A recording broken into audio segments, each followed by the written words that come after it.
Hi, my name is Tracy Tokuhama Espinosa, and this is a video on why it's never been a better time to be an educator. I teach a course at Harvard University Extension School called the Neuroscience of Learning, an Introduction to Mind, Brain, Health, and Education, which is a flipped class, which meets synchronously once a week for 2 hours, and which uses a bunch of really cool tools that we're going to be sharing here today. Before we begin, I would like to extend an invitation. Please take any writing instrument or your computer and write down this address, thelearningsciences.com, as well as my email. I want to ask you, this is our first point about the brain, why am I asking you to write this down? The big idea here is that your brain needs well-functioning attention systems and well-functioning memory systems to learn. By writing, we extend our fragile memory, so please write this down. I also want you to write it down because I'm going to ask you at the very end to think about what you might have learned. Is there anything that I'm going to say today that's new to you? Is there anything that sparks your curiosity or your interest? And is there anything that you might consider changing about your personal or professional practice based on the information we share today?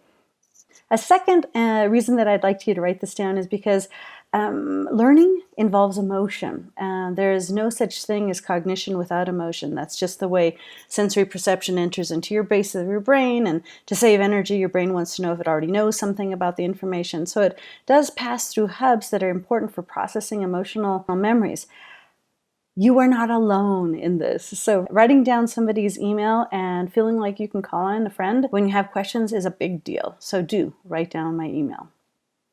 What are we going to do today? We're going to look at this changing role that we have as educators, how that's being transformed under the current circumstances, look at our new profile, and then I want to apply this to a mind, brain, health, and education perspective. What is this new information from neuroscience that might give us a little nudge into this world of virtual learning? And how can we leverage technology to the best of our abilities to create even better learning experiences than we currently have?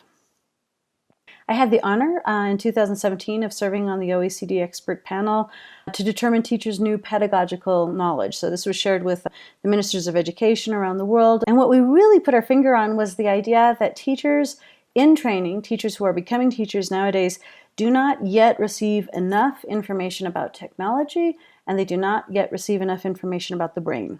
And these are two things that are beginning to change. The Deans for Impact, for example, is a consortium of universities in the United States that is trying to incorporate more technology and more information about the brain into teacher training programs. But this is just beginning to occur. So pretty much everybody around the world is in the same spot of trying to get their heads around what kinds of things about the brain and what kinds of things about technology should be a part of teachers' knowledge. And this really is based on the new conceptualization of what teachers need to know to do their jobs best.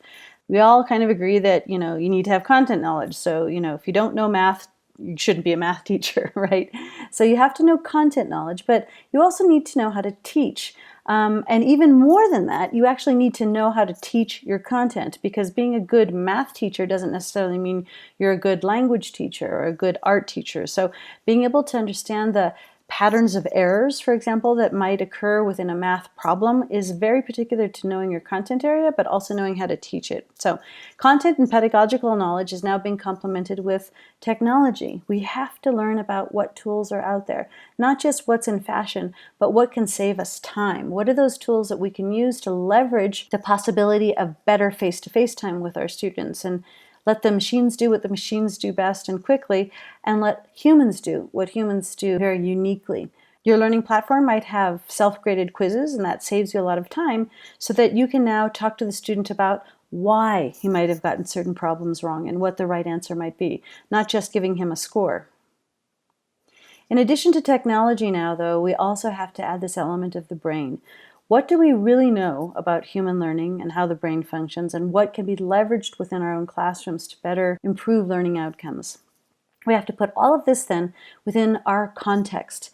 Without understanding a person's context, their background knowledge, what are they coming to the class with, it's very, very hard to apply all these other things. So understanding our context and the culture within which we're learning, which includes also the educational culture of our institution. It's not just the nationalistic culture, but cultures as far as schools are concerned or departments within schools. If we can do all that, we end up with a new vision of the educator as a learning scientist. And this is what I did my doctoral thesis on. It was titled, The Science and the Art of Teaching, trying to understand what evidence-based practices we can apply as teachers to leverage information from the other learning sciences to do our jobs better. This creates a different set of new first steps in teachers' professional development. First and foremost, we have to get rid of the myths. There's a lot of junk out there about how we think the brain learns, like people are right-brained or left-brained, or they have learning styles, or that you can multitask. Those things are just not true, and we have to get that out of the way. We have to clear the stage before we can then get to the few things that are true and good information. The principles, these are the few good things we know about human brains and learning that is true for all human brains across all cultures and all age groups. There's only 6 things there. We'll mention them in just a second. And then we have to talk about the tenets. Tenets are things that are also true, and by the way, there are no truths in science, there's just evidence or lack of evidence. But tenets are things that are true for all human brains, but with a huge range of human variance. For example, we know that motivation is really important in learning. However, what motivates you doesn't necessarily motivate me, right? We also know that sleep and dreaming play a huge role in learning outcomes. But how much sleep an individual needs really varies greatly, so we have to respect that. So principles and tenets are the good pieces of information. So get rid of the myths, add in the good information, and then put all of that in the context of culture. There are different cultural norms, including the cultural artifacts that we gather, for example, our writing systems, as well as customs, which change things related to principles and tenets.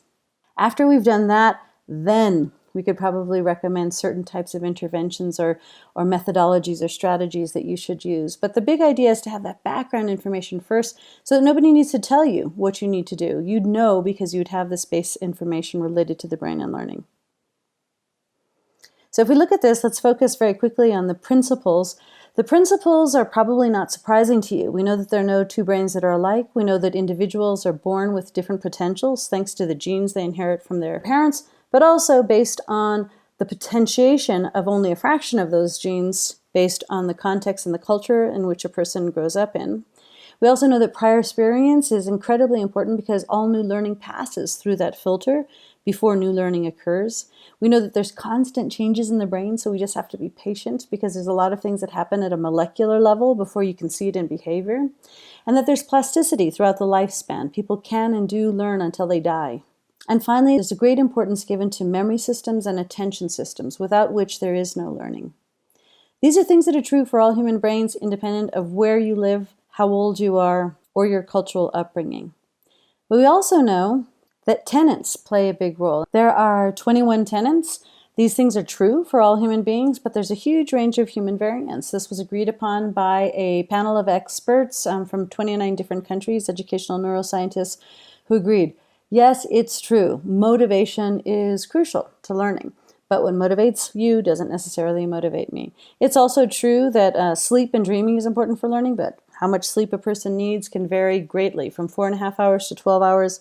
8 might be average, but there's a huge variation there. Same thing, novelty and patterns are very important to the brain and learning, but what is novel or a pattern to you is based on your prior experience, right? So while all of these things are true and important for learning, the teacher has to really be in touch with the students to understand how to use this information to improve better learning outcomes for that individual. So if we put all these things into context and we get back to the educator as a learning scientist, this begs the question then, what types of tools in technology lend themselves to all of those principles and tenets? So we're to ask you to just think about this on your own for a second and maybe stop the video recording and think for a second. What are the tools I already use? And basically, are any of those really lending themselves to either the principles or the tenets within mind-brain education science? But I'm going to fast forward my anticipation of what you might say. And I'm going to choose some of the most common tools that we already have within online learning platforms. And we're going to look at the tools. We're going to talk about the teaching elements that are involved there and understand a little bit more about the neuroscience behind how and why these tools might be beneficial. So let's look at the first one. The first one is something like a large group session where you have tons of people there. Now, if we're using a Zoom platform, for example, or any other teleconferencing where we can see people's faces, we can have 2 amazing things occur that cannot necessarily happen in face-to-face. The first is called the disinhibition effect. The disinhibition effect means that people feel kind of protected and a little bit of anonymity when they're online. This allows them to share more than they normally would with a person in face-to-face contact, which is kind of crazy, but it's actually true. The second element that's really important about large group discussions is that social contagion is real in virtual contexts. We know how social contagion exists in face-to-face situations. We know that one person yawns, another person will yawn. We know that if somebody says, "Ooh, it's really cold in here," the other person says, "Oh yeah, it is kind of cold in here." We know that there's social contagion of emotional context. But what very few teachers understand and realize is that social contagion in virtual contexts is just as real, in some cases even more intense than face-to-face. Why? Why would that occur?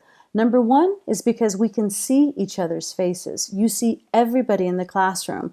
You can see their faces. Whereas in a real face-to-face classroom, you oftentimes have people looking at the back of each other's necks. You don't see everybody. But secondly, and what's highly beneficial to the teacher, is that we can also see everybody's names. And we can call on Jane or Mary or Sam and have them brought into the conversation much more personally than we might do within a large class in which we're not sure exactly what these 100 people's names are. Here we're able to call them by name, personalize that context, ask them questions on a cold call to make sure that they're staying engaged in the classroom setting. So large group sessions in virtual contexts can be much more powerful than in face-to-face. Second, we have things like breakout rooms. And in breakout rooms, you can put people in groups of 3, 4, 5, 10 to have a small group discussion which warms them up and consolidates ideas before they come back to the big group to share. Now, while all of you have used this in a real face-to-face class, what's so powerful about the virtual context is that you can do this in a second. Whereas it takes a lot of shuffling around and moving people and getting the desk straightened out and have 5 people over here and 5 people over there, that takes a long time in a face-to-face setting. But online, we can do this within a second, literally. We can do an automatically distribution of rooms. I want 3 people in the room, and it's done, and they're already there. This saves us so much time. The time that we need to organize those small group sessions in face-to-face can now be used actually in deeper discussion. A third thing that is really fascinating that I'm sure a lot of you already use is the chat function within a video conferencing setting. I'd like to suggest an alternate use of a chat, whereas you typically might just be saying, "Oh, hi," and "Hey, good to see you, Frank," or whatever it is. We'd like to extend that. Pretty sure that most of you have heard of the chat function or have actually used the chat function, but I want to suggest an alternative or complementary use to the chat. Rather than just using it for, salutations, hello, or whatever, number one, we can use this also at the beginning of the class. I just will pull out a first question. Hey, what is something you know and something you want to know about the brain? Put that in the chat. Well, by asking that question, I also get content information which I can use to feed into our conversation, but I also get a list of all the people that are there, so I can take attendance really easily just by using that chat function. But even more importantly, remember we said that memory functions and attention functions are vital to learning, right? Have you ever been in a conference where somebody has said something and they say, "Oh, and leave all your questions to the end"? It's kind of crazy, right? Because your brain can't. You have a question and you want to ask that question and get it out because your brain cannot focus on the next thing and the next thing because it's still thinking about that other thing that wasn't resolved. So what we do in our class is that we use the chat so that the student will say, "Hey, what was the name of that person she just mentioned?" And a teaching assistant will jump in and say, "Oh, that was Bhakti-Rita. This is how you spell it. These are some of the best representative works of this person." And they'll satisfy that curiosity in the moment so that that person can now readjust attention and stay with the momentum of where the class is actually going, okay? So we suggest using the chat as a back channel. Many teachers are totally uncomfortable with this initially because it's almost like somebody's passing a note in the class. And yeah, that's true. But that's okay because the note is about the class content. They're looking for clarity. They're talking more about what's going on in the class. And many students don't want to interrupt the whole class because they're doubting if I'm the only one who has this question. So they don't want to stop the flow of what's happening in the class, but they do want an answer. And you'll see, once they put that question in, many people will say, "Oh, great, thanks, Nancy. I had the exact same question."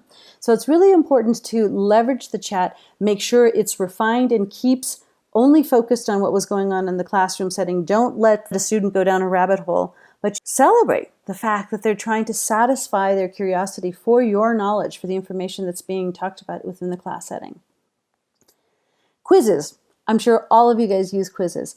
We use them differently. There's a lot of terrific evidence now that frequent low-stake testing is fabulous for enhancing memory. Remember we said without memory there's no learning? Well, I use quizzes in order to confirm that all my students come to the live class with a certain level of vocabulary and conceptual knowledge because they've already taken the quiz. We have them take the quiz as many times as they like. They just have to try to get a perfect score so that they can really dominate the vocabulary and the conceptual knowledge that's needed to be able to participate in the class. And we tell them, take the quiz before you watch the pre-class video, take it after you've watched the pre-class video, take it after you came to the live class and after you've done the discussion boards, just to see how you grow. And our students take the quiz an average of 4 times. They tend to increase their points until they get about 100% on average. So we know that this is a fantastic way to consolidate information and knowledge, and we only keep the highest score. This motivates them to really invest time in understanding and getting all of those questions right. We also use discussion boards, as I'm sure you do, but we don't use them just to test like sort of a reading check. Do they read this passage and what do they think about it? We use discussion boards to create community. So we put in a pretty juicy prompt that goes with the theme of whatever that week's class is, and we say, respond to this prompt in 250 words. And after you've done so, read your classmates' responses and reply to at least 2 people in a 100-word exchange. What is so fascinating to us is that nobody ever replies to just 2 people, and nobody ever just does it once. Most people get a conversation going with 1 or more people about the way they responded to that prompt. And it really creates a wonderful solidarity and a different vision to the information. We average about 11 different countries in the class. And we also have students from every single state in the United States. And so what's fascinating is that different cultural perspectives really enrich that conversation. So when we have people reply to the prompt, they're coming at it with different prior knowledge, with a different perspective. Well, in my school, we never did that, or, this is the first time I've ever heard of formative evaluation, or things like that. They'll mention things to each other which are really eye-openers. And a key idea here is that, identity is so important in learning, and we know ourselves better by knowing the other. So the more chances we have to create a community in which people trust each other and understand their perspectives, it helps them understand themselves even better. In addition to the discussion boards, we have reflections, just like the one I was telling you I'm going to prompt you on, a 3-2-1. 3 things you didn't know before, 2 things you're curious about, 1 thing you want to change about your personal or professional life based on this information. This is so important because almost never in education do we give students a chance to breathe. Downtime. Think for a second. What does that information mean to you? And students are scrambling all the time to get caught up with things, or they're trying to pay attention to multiple sources of information at once. They struggle with that. When we flip the classroom, we give them some of that reflection time. I speak really fast. My students really like me a lot more in video than in real life because they're able to stop me, make me back up. They can re-listen to a part or understand a concept better, or hear somebody's name again, or understand the theory even better because they can review the information in real time. They don't have to wait to get their questions answered. And so in a similar way, reflection papers at the end of every single face-to-face encounter ask students to take stock. So we say 5 minutes at the very end of each class, and we say, okay, let's do our 3-2-1s now. And they go back and they start to look at their notes and they start to think about, well, what is it that I really learned today? And what is it that I really want to learn more about? And why is this important in my life? What am I going to do to change? And this is very powerful. The really cool thing is at the end of the semester, we share all the 3-2-1s again that everybody in the class has written with the whole group. So they see in this huge Excel all the 3-2-1s for all of the different modules. And it's a powerful reminder of all the things that we've learned in class together. And then after they've looked at their own, I say, now look at your your classmates? Are there other things that you remember now that you've also learned that you want to highlight for yourself? And it's a fantastic review of the entire semester in their words. A seventh tool that we really want to encourage you to use are e-portfolios. If there is one thing that is going to change thanks to the problems that we currently have in education and the force to being online, it will be evaluation. Current evaluation systems are far less than adequate. A test score is never the equivalent of what a person knows. And we've been slow to adapt to this idea that an alternative way of evaluating a student would be better. And everybody says, but how? Well, there's several movements going on that have to do with 3D transcripts and e-portfolios, things that would permit us to have a longitudinal view of what a student has learned, what they know. And I would highly recommend you do this for yourself personally. Teachers, we all need to create our own e-portfolios and begin to document our practice. No longer are we going to have all those little certificates that say that, oh yes, you attended whatever professional development section.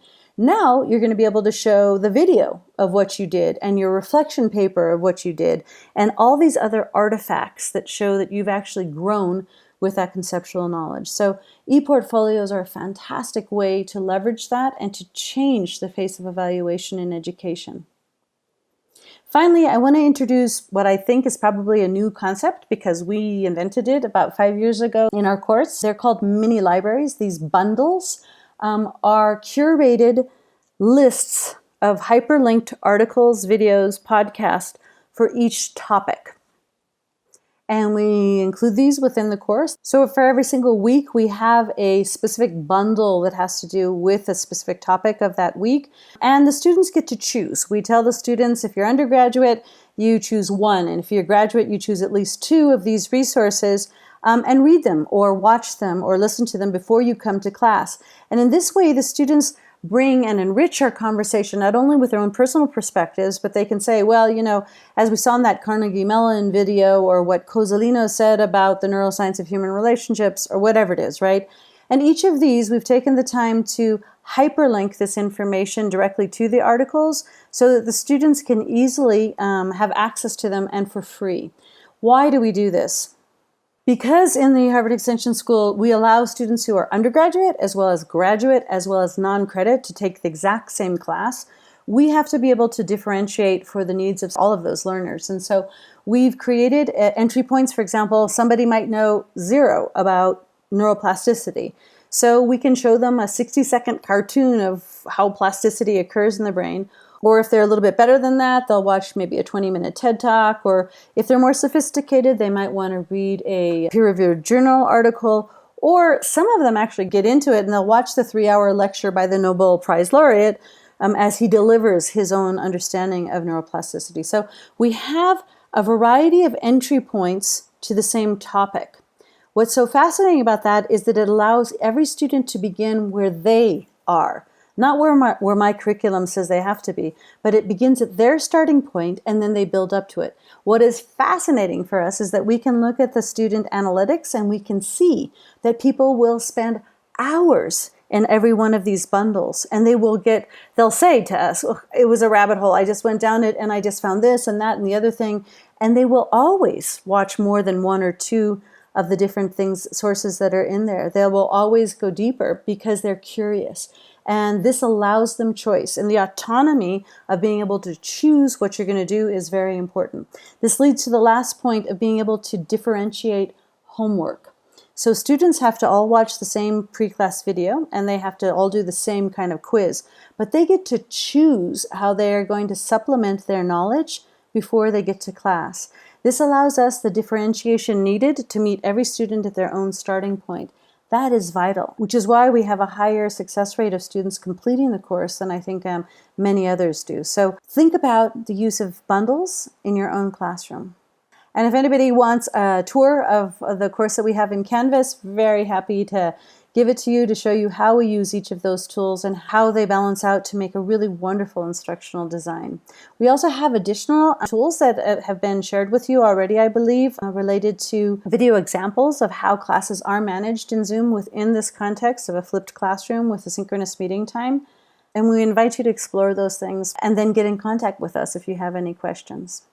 So in summary, for me, online learning really saves me a lot of time. I let the computers do what computers do best or what technology does best so that I have more time to teach, to know my students individually, to meet them at their starting points to satisfy their needs as far as learning in my classroom is concerned. It also allows me to reach more students. I can have, undergraduate, graduate, and non-credit students all in the same classroom, and I can have them from many different countries in the world and many different ages at the same time because I'm in a virtual context. This would be impossible in a face-to-face setting to have such a rich community of learners together. Online also permits me to differentiate for the needs of my students, which is something we give a lot of lip service to in education, but which we rarely do. I have an infinite rewrite policy in my class because I think anybody who can learn from their mistakes should get the chance to do so. So within a certain period, 1 week within the time they get feedback on their discussion boards or feedback on their semester projects, they're able to improve, write it again and improve and show us that they've actually learned from their mistakes. We have the luxury of being able to do that because we have an online platform that permits us that flexibility of exchange. And finally, the biggest point, the thing that I get the most joy out of when we get evaluations back at the end of the semester is when students tell us things like, I never knew online could be so intimate. I have never known my classmates as deeply as I did in this particular class. I did not know that hearing so many people's stories could help me define myself better. So the personalization is powerful, it's there, the social contagion is there, but teachers have to be taught how to use this. Leveraging the power that exists in online learning is not necessarily intuitive. And it is definitely not just taking your face-to-face class and like making PDFs and uploading things onto a different modality. There's a whole different way to teach in this online context, and we have to begin to learn that in order to take advantage of all of those great possibilities that exist. So I will re-invite you to do your 3-2-1, think a little bit about the things that we've discussed so far, and come prepared with a ton of questions when we meet to be able to sort of pull this apart and use this in your context. My goal would be to get you to be, as excited as I am about this wonderful possibility that we have to now fix a lot of the things that have been going on in education with different types of tools and to leverage old tools for new purposes that we've oftentimes given lip service to, but which we can now actually see and measure results within an online context. So I cannot wait to see you guys. If you have any questions before we have our synchronous meeting, go ahead and drop me an email. I would love to hear from you. And also, please explore all of the resources on the learningsciences.com, as there's a lot of additional information as well as bundles, for example, that you might want to explore there. Okay, take care. Looking forward to seeing you soon.